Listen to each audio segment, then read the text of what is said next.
पावनी पौराणिक, उम्र 17 साल, हाइट औसत से थोड़ी ज़्यादा, दूध सा गोरा रंग, गहरी हेज़ल कलर की बड़ी ऑलमोस्ट सेब आँखें जो बिल्कुल उनके पापा पर गई थी। कंधे से नीचे तक आते रेशमी बाल, चौड़ा माथा और हल्की कड़वी आईब्रो। होठ जैसे गुलाब की पंखुड़ी के मानी, जैसे उन पर अभी अभी सुबह की ओस गिरी हो। हाँ, नाक उनकी तीखी नहीं थी, पर नाक के ऊपर बिल्कुल बीच में हल्के रंग का थोड़ा बड़ा सा तिल जो उनकी खूबसूरती को और भी बढ़ाता था। चेहरे पर बेइंतहाई लावण्य, अगर वह धूप में भी निकल जाए तो उसकी रंगत गुलाबी पड़ जाती थी और वह अपनी घनी पलकें धूप में मुश्किल से ऊपर उठा पाती थी। पावनी की एक खासियत थी कि अगर वह खुलकर हंसती या टेंशन या ज़्यादा गुस्से में होती तो उसके गाल और कान बिल्कुल लाल टमाटर जैसे हो जाते, चेहरे पर जलन होने लगती और उसे ठंड में भी गर्मी लगने लगती। खूबसूरती से भरपूर, एक चंचल स्वभाव की एक अलहन सी लड़की जिसने अभी अभी 12 पास किया था। 12वीं पास होते ही पावनी को कॉलेज की चिंता सताने लगती है। वह 12वीं की रिज़ल्ट आने के बाद से ही अपने लिए अच्छे कॉलेजेस सर्च करना शुरू कर देती है। उसे एक अच्छा कॉलेज मिल भी जाता है, लेकिन वह कॉलेज भोपाल का होता है। भोपाल में एडमिशन की बात सुनकर पावनी के घर में उनकी माँ को छोड़कर सब मना कर देते हैं। एक पावनी की माँ ही बस पावनी का पक्ष लेती है। अभी भी पावनी अपने पापा को भोपाल जाने के लिए मना रही है। वह भोपाल का टॉप टेक्निकल कॉलेज है, जाने दीजिए ना, सिर्फ 3 साल की बात है। 3 साल में हमारा BCA कंप्लीट हो जाएगा, फिर हम कहीं नहीं जाएंगे। प्लीज़ पापा। दादी आप भी समझाएंगे ना पापा को, पावनी ने कहा। अरे हम काय समझाए, कल्याण सही कह रहे हैं। घर की लड़कियां कभी बाहर पढ़ने नहीं गई तो चिंता तो होगी। गुड्डन, अपनो छतरपुर भी तो कितना अच्छो है, इतने अच्छे कॉलेज नहीं है का?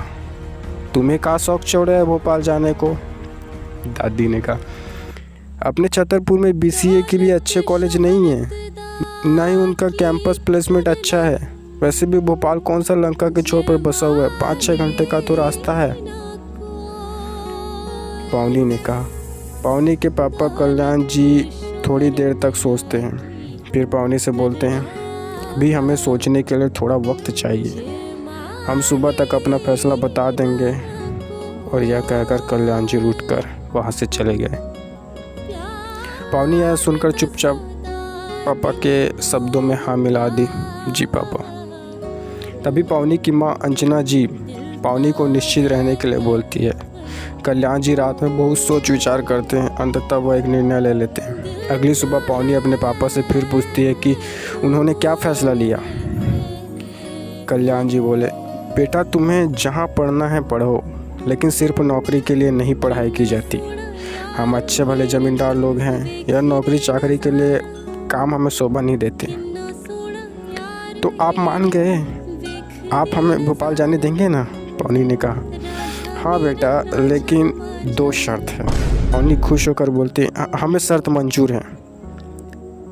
अरे बेटा पहले शर्त तो सुन लो। हाँ बताइए ना पापा। पहली शर्त यह है कि हम तुम्हें भोपाल अकेले नहीं भेजेंगे, कोई लड़की अगर तुम्हारे साथ पढ़ने जाए तभी भेजेंगे। और दूसरी शर्त यह है कि तुम पढ़ाई के बाद नौकरी नहीं करोगी। अरे यह क्या पापा, दूसरी शर्त तो पहले से भी हमें मंजूर है। अभी हमारा मन भी नहीं है जॉब करने का, लेकिन पहली शर्त के लिए लड़की कहाँ से लाएं? पावनी ने कहा। कुछ भी करो लेकिन अकेले नहीं जाने देंगे। और वैसे तुम्हारी कोई फ्रेंड्स नहीं जा रही क्या? कल्याण ने पूछा। नहीं पापा, हमारी कोई भी फ्रेंड से बाहर पढ़ने नहीं जा रही है। अरे हाँ याद आया, ऋषिता भी तो 12वीं कंप्लीट हो चुकी है, कॉल करके पूछते हैं कि वह किस कॉलेज में एडमिशन ले रही है। पावनी ने कहा, ये आइडिया बढ़िया है। अगर मीनू की बेटी तुम्हारे साथ हो जाए तो कोई प्रॉब्लम नहीं है। ऋषिता से बात करके उनके पापा से हमारी बात करा देना, हम लोग डिसाइड कर लेंगे कि रजिस्ट्रेशन के लिए भोपाल कब जाना है। कल्याण जी बोले। हाँ ये भी ठीक है, लेकिन पापा अगर ऋषिता के पापा भी उसे बाहर नहीं भेजेंगे तो हम क्या करेंगे? कल्याण जी बोले, तुम पहले रिशिता से पूछो कि वह कहाँ पढ़ना चाहती है। अगर ऐसा कुछ होता है कि उसके पापा नहीं भेज रहे हैं तब हमें बताना, हम खुद उससे बात करेंगे। हम अभी कॉल करते हैं रिशिता को। पावनी रिशिता को कॉल करके पूछती है फिर वह कहाँ एडमिशन ले रही है। हेलो रिशिता, तुम कहाँ एडमिशन ले रही हो? रिशिता बोली, इंदौर में। क्या तुम इंदौर जा रही हो? हाँ, वहाँ के कॉलेज का मैंने एंट्रेंस क्लियर कर लिया है। पावनी ये सुनकर उदास हो जाती है। फिर कब जा रही हो? अब नहीं जा रही हूँ। क्यों? पापा ने मना कर दिया, कह रहे हैं इंदौर बहुत दूर है और वहाँ मुझे अकेले नहीं भेजेंगे। पावनी बोली, ओ तेरी, अब क्या करोगे तुम? अब भोपाल के कॉलेज देख रही हूँ पर शायद ही पापा मानेंगे। सुनो, हम भी भोपाल में ही एडमिशन ले रहे हैं। हमारे पापा भी हमें अकेले नहीं भेज रहे हैं, इसलिए हमने तुम्हें कॉल किया। अगर हम दोनों साथ हो जाएं तो हम दोनों के पापा आराम से भेज देंगे। रिशिता खुश हो कर कहती है, तुमने तो मेरी प्रॉब्लम ही सॉल्व कर दी। मैं अभी पापा को बता रही हूँ। पावनी भी खुश होकर कहती है, ठीक है, तुम बता दो और उनसे कह देना कि हमारे पापा से बात करें। ओके, मैं कह दूँगी, बाय बाय। पावनी तुरंत जाके बात अंजना जी को, मतलब अपनी माँ को बता देती है। अंजना जी बहुत खुश होती है क्योंकि उनकी और पावनी की 1 महीने की मेहनत सफल हो गई। दोनों ही माँ बेटी बहुत दिनों से कल्याण जी को भोपाल एडमिशन के लिए मना रही थी, लेकिन कल्याण जी मान नहीं रहे थे। पावनी ने अपनी दादी को जब से खुशखबरी दी है तब से वो ज़रा भी खुश नहीं हुई। हाँ, अच्छा है, जो उनको जहाँ जाना है जाओ, हमको कौन सा पता चल रहा है लड़कियाँ भोपाल में पढ़ रही है कि घूमने जा रही है। दादी ने थोड़ा ताना मारते हुए कहा। क्या दादी, कैसी बातें कर रही हो? क्या हमें पता नहीं होगा कि हम क्या कर रहे हैं? पावनी ने उसका जवाब देते हुए कहा, हमने तो साची कही है। आजकल के लड़के लड़कियों को हम जानत हैं। आप लोगों को हम पे बिल्कुल भी विश्वास नहीं है क्या? माँ, आप ही समझाओ दादी को। अंजना जी कुछ बोलने को होती है कि अरे तुम्हारी महतारी कहाँ समझाएगी, हमने उससे ज़्यादा दुनिया देखी है। तभी कल्याण जी आ जाते हैं। रिशिता के पापा से मेरी बात हो गई है। उन्होंने कहा है कि अगर दोनों बच्चे साथ होगी तो हमें कोई प्रॉब्लम नहीं है। 2 दिन बाद भोपाल जाना है दोनों के रजिस्ट्रेशन के लिए। पावनी, जाओ बेटा, अपने ज़रूरी डॉक्यूमेंट्स रख लो। पावनी खुश होकर खिलखिलाते हुए कमरे में चली गई। पावनी के रूम में जाने के बाद दादी फिर शुरू हो गई, तुम कैसे मान गए कल्याण अपनी लड़की को परदेश ले जाने के लिए? अरे लड़की के हाथ पीले करने की उम्र में उनको कलेक्टरनी काहे बना रहे हो? अरे अम्मा, जब लड़की का पढ़ने का मन है तो हम पढ़ा रहे हैं। अभी वैसे भी उसकी शादी की उम्र ही कहाँ हुई है, बच्ची है वह। अरे हमारी बिटिया तो 16 बरस में ही ब्याह कर दी थी, तुम्हारी लड़की तो फिर भी 17 की हो गई है। अम्मा, 30 साल पुरानी बातें मत करो। समय अब काफ़ी बदल चुका है, बच्चों को शिक्षा भी देना जरूरी है। और वैसे भी 3 साल की ही तो बात है, कौन सा ज़िंदगी भर के लिए जा रही है। तभी पावनी रूम से वापस आते हुए कहती है, पापा, हमने अभी कॉलेज में कॉल करके एडमिशन का प्रोसेस पूछा है। रजिस्ट्रेशन के लिए भोपाल जाना कंपलसरी नहीं है, इसलिए हम शाम को ऑनलाइन रजिस्ट्रेशन कर देंगे। अगर ऐसा है तो ठीक है, लेकिन एडमिशन के पहले हम भोपाल जाकर उस कॉलेज की पूरी जानकारी लेकर वहाँ का माहौल देखना चाहते हैं। अगर बीच में भोपाल जाना हुआ तो हम कॉलेज ज़रूर देख कर आएँगे। कल्याण, उसके पापा जी ने कहा। हाँ पापा, वहाँ रहने के लिए भी जगह देखनी पड़ेगी।